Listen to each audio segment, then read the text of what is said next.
안녕하십니까, 박사호입니다. 월드리딩은 수익 정지 상태지만 늘 국제뉴스에 정확한 사실을 전해드립니다. 블라디미르 푸틴 러시아 대통령은 소치의 발다이 국제토론에 참석한 자리에서 도널드 트럼프의 당선을 축하하고 싶다고 말했습니다. 그러면서 지난 7월 트럼프가 암살 시도에 용감하게 대응했다면서 감명을 받았다고 말했습니다. 푸틴 대통령은 트럼프를 용감한 사나이라고 칭찬하면서 사람은 그런 비상 상황에서 자신의 진면목을 드러내기 마련이라고 말했습니다. 푸틴 대통령은 트럼프로부터 전화를 받는데 열려있지만 자신이 직접 그에게 전화를 거는 것은 온당치 않다고 말했습니다. 트럼프는 NBC 뉴스와 인터뷰에서 선거 승리 이후 70명의 세계 지도자들과 이야기를 나눴지만 푸틴은 그 중에 없었다고 말했습니다. 그러나 그는 푸틴과 이야기할 것 같다고 덧붙였습니다. 두 사람이 모두 대화할 용의가 있다는 것을 표명했습니다. 따라서 러미 양국은 점진적으로 화해의 방향으로 갈 것으로 보입니다. 월스트리트저널은 소식통을 인용해 도널드 트럼프 팀이 우크라이나 갈등을 종식시키기 위한 여러 가지 잠재적인 계획을 고려하고 있으며 이를 위해서는 키예프가 가까운 미래에 나토에 가입한다는 계획을 포기하고 현재 최전선에서 적대 행위를 동결해야 한다고 보도했습니다. 언제부터 월스트리트저널이 트럼프 쪽에 붙었는지는 모르지만 이 신문은 상황을 잘 아는 관리와 보좌진을 이용해 트럼프 팀은 아직 세부적인 계획을 가지고 있지 않지만 다양한 파벌이 공화당의 외교 정책에 영향을 미치기 위해 경쟁할 예정이라면서 이같이 보도했습니다. 그러면서 트럼프 1기 행정부에서 국무장관과 CIA 국장을 지낸 마이크 폼페오와 같은 전통적 사고방식을 가진 맹우는 모스크바의 큰 승리를 가져다 주지 않는 것처럼 보이는 거래를 추진하고 있다고 전했습니다. 아울러 트럼프의 국가안보보좌관이 될 수 있는 리처드 그레넬 등 다른 인물들은 키예프가 상당한 양보를 해야 하더라도 가능한 한 빨리 갈등을 종식시키자고 주장할 가능성이 있다고도 보도했습니다. 그러나 월스트리트저널에 따르면 평화 제안은 전쟁을 그대로 동결하고 우크라이나가 나토에 가입하는 것을 일시적으로 중단하도록 강요하는 것을 일관되게 권고했다고 전했습니다.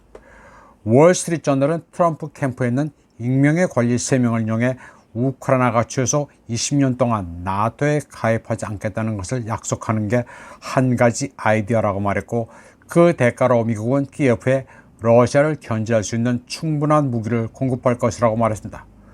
보도된 계획은 또한 현재 전선을 따라 비무장지대를 수립할 것이며 트럼프의 한 고문은 미군이나 유엔처럼 미국이 자금을 지원하는 국제기구가 그곳의 평화를 유지할 가능성은 배제했습니다. 월스트리트저널에 따르면 이 제안에 따라 미국은 이 임무를 유럽 동맹국에 위임하려고 할 것이라고 했습니다. 월스트리트저널은 미국은 훈련과 다른 지원은 하겠지만 비무장지대를 관리하는 것은 전적으로 유럽에 맡길 것이라고 보도했습니다.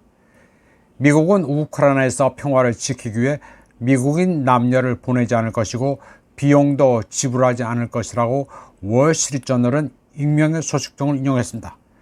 그리고 그 모든 일은 폴란드, 독일, 영국, 프랑스가 하도록 할 것이라고 했습니다. 크렘린 대변인 드미트리 페스코프는 도널드 트럼프 미국 대통령 당선인이 우크라이나 갈등을 종식시킬 방법에 대한 언론의 추측을 별로 중요하게 여기지 않는다고 말했습니다. 트럼프는 선거운동에서 재선된다면 24시간 안에 러시아와 우크라이나 간의 적대 행위를 종식시킬 수 있다고 주장한 바 있습니다. 페스코프는 월스트리트저널 기사 내용과 관련된 질문을 받고 출처의 익명성을 고려하면 월스트리트저널의 계획인 듯하다고 말했습니다. 페스코프는 굉장히 노련합니다. 익명의 소식통을 인용한 월스트리트저널의 기사를 믿지 않고 있습니다. 아마도 월스트리트저널이 제멋대로 쓴 창작 기사거나 아니면 트럼프 캠프가 월스트리트저널을 이용해 러시아의 간을 보려 하는 것으로 인식하는 것으로 보입니다. 트럼프는 오는 1월 20일에 2기 임기를 시작할 예정입니다. 페스코프는 미국 대통령 당선자와 러시아 대통령 블라디미르 푸틴이 조만간 직접 만날 가능성은 낮다고 말했습니다. 그러한 고위급 회담은 상당한 준비가 필요할 것이기 때문입니다. 그러나 트럼프는 취임 전에 러시아 지도자에게 전화를 걸 의향이 있다고 밝혔는데 이는 접촉이 배제되지 않는다는 것을 의미한다고 페스코프는 덧붙였습니다. 앞서 월스트리트저널은 트럼프 행정부가 현재 최전선에서 갈등을 동결하고 우크라이나의 나토 가입 시도를 최소 20년간 중단시키려 할 것이라고 보도했습니다. 그러나 모스크바는 적대 행위의 핵심 원인을 해결하지 않고 우크라이나 갈등을 동결시키는 결과를 받아들이지 않을 것이라고 러시아 관리들은 강조했습니다. 미국 대통령 당선자 도널드 트럼프는 아직 러시아 대통령 블라디미르 푸틴과 대화하지 않았지만 두 사람이 가까운 미래에 대화할 가능성이 있다고 말했습니다. 푸틴 역시 트럼프와 대화할 준비가 됐다고 말했습니다. 파이낸셜 타임즈는 시장 관계자들을 인용해 도널드 트럼프가 미국 대선에서 승리한 이후 러시아 자산이 서방 거래자들 사이의 주요 논의 주제가 됐다고 보도했습니다. 이 보도에 따르면 트럼프 대통령이 우크라이나 갈등을 종식시키겠다는 약속을 거듭한 것은 모스크바에 대한 서방의 제재가 조만간 해제될 수 있다는 신호로 받아들여졌고, 이에 따라 러시아 주식과 루블이 수익성 있는 투자 대상이 될 것이라고 합니다. 트럼프가 실제로 백악관에 복귀하는 것은 10주 후 취임식 때지만 러시아 주식시장은 벌써부터 트럼프 랠리 현상을 보이며 급등했습니다. 파이낸셜 타임즈에 따르면 이 상황은 서방 거래자들도 놓치지 않았습니다.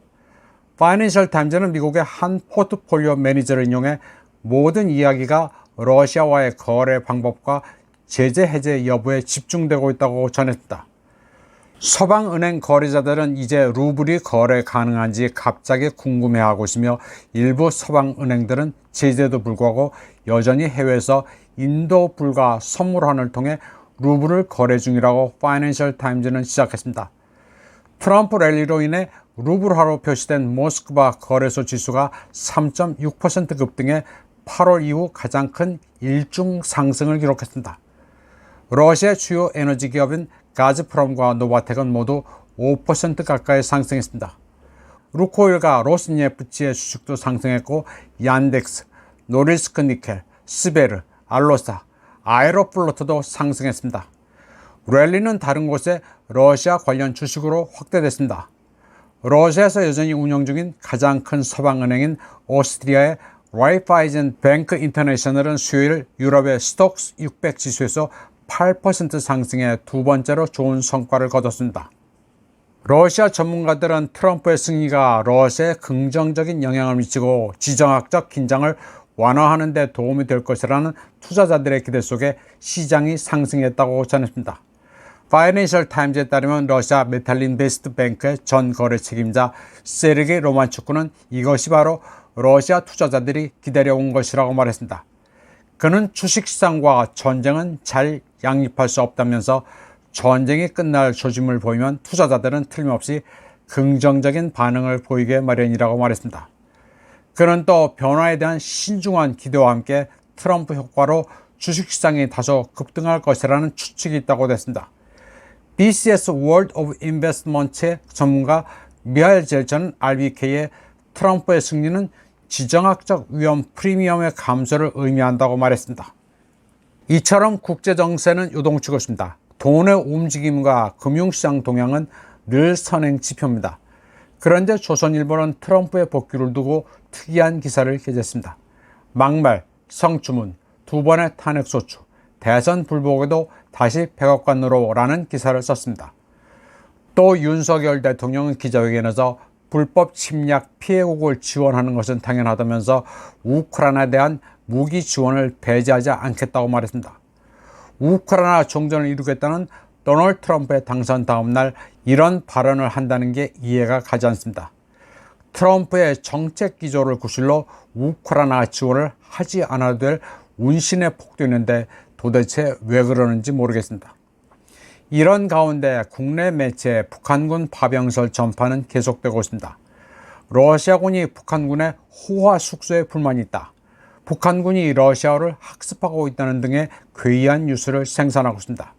숙소에 TV가 있다고 텔레그램 영상을 보여주면서 호화 숙소라고 말하고 있습니다.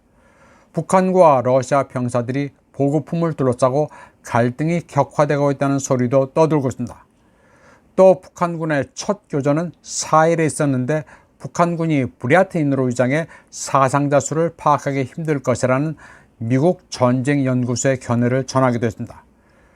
북러 병사 간에 서로 의사소통이 한데 북한군이 러시아군을 향해 총을 쏘았다는 말도 유포하고 있습니다. 소스는 러시아군 포로라고 합니다. 이런 가운데 KBS가 키예프에 기자를 보내 젤렌스키와 국방장관 우메로프를 인터뷰한 것을 가지고 KBS 해직 기자 이영풍은 수신료의 가치를 입증했다고 주장했습니다. 이번 방송은 여기까지 하겠습니다. 시청해주신 여러분 감사합니다.